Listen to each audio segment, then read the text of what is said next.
সুপ্রিয় শিক্ষার্থী বন্ধুরা, ছুটি গল্পটি থেকে 17 নম্বর প্রশ্ন উত্তর নিয়ে আমি হাজির হয়েছি এই পর্বে। এই গুরুত্বপূর্ণ প্রশ্ন উত্তরটি প্রথম থেকে শেষ পর্যন্ত দেখতে থাকো। আর যারা এখনও পর্যন্ত আগের প্রশ্ন উত্তরগুলি দেখোনি, অবশ্যই আমার চ্যানেলের প্লেলিস্ট ফলো করো, ওখানে তোমাদের দ্বিতীয় সেমিস্টারের যাবতীয় প্রশ্ন উত্তর পেয়ে যাবে।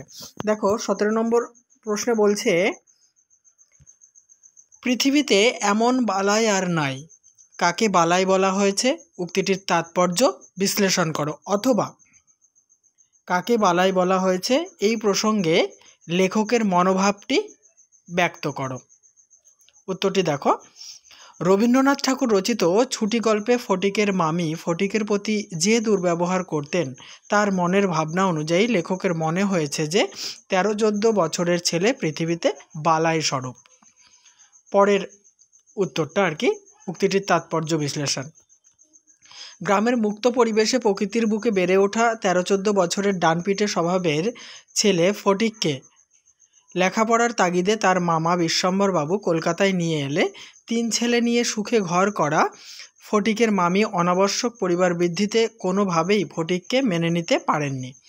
এমন পরিস্থিতিতে লেখক ফটিকের মতো 13-14 বছর বয়সী ছেলেদের প্রতি সাধারণ মানুষের ব্যবহার এবং তার নিজের ভাবনার বিষয়টি তুলে ধরতে গিয়ে বলেছেন, ছোট্ট হাইপেন দিয়ে,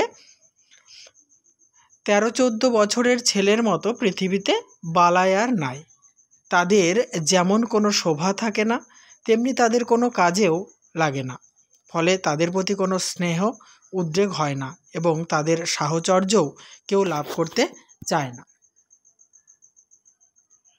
এই বয়সের ছেলেদের আধো আধো কথা ন্যাকামি এবং পাকা কথাও জ্যাঠামি বলে মনে হয়। সকলের কাছে তাদের কথা মাত্রই প্রগলভতা।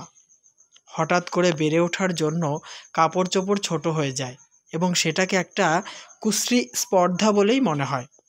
এই বয়সের ছেলেদের শৈশবের লালিত্য এবং কণ্ঠস্বরের মিষ্টতা হারিয়ে যায়।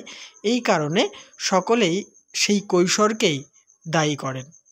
শৈশব এবং যৌবনের অনেক দোষ ক্ষমাসুন্দর চোখে দেখা হলেও এই সময়ের কোনো সাধারণ দোষও অসহনীয় বলেই মনে হয়। প্যারাচেঞ্জ। সুতরাং গল্পের মুখ্য চরিত্র ফটিককে কেন্দ্র করে গল্পকার 13-14 বছর বয়সের ছেলেদের প্রতি তার এবং সমাজের মানুষের ভাবনার মনস্তাত্ত্বিক দিকটি সুন্দরভাবে তুলে ধরেছেন। প্রশ্নোত্তরের ক্লাসটি সমাপ্ত করলাম। গুরুত্বপূর্ণ প্রশ্নোত্তরের ক্লাস এবং বিশ্লেষণ দেখার জন্য আমার চ্যানেলকে সাবস্ক্রাইব করে রাখো আর আমার চ্যানেলের প্লেলিস্ট ফলো রাখো।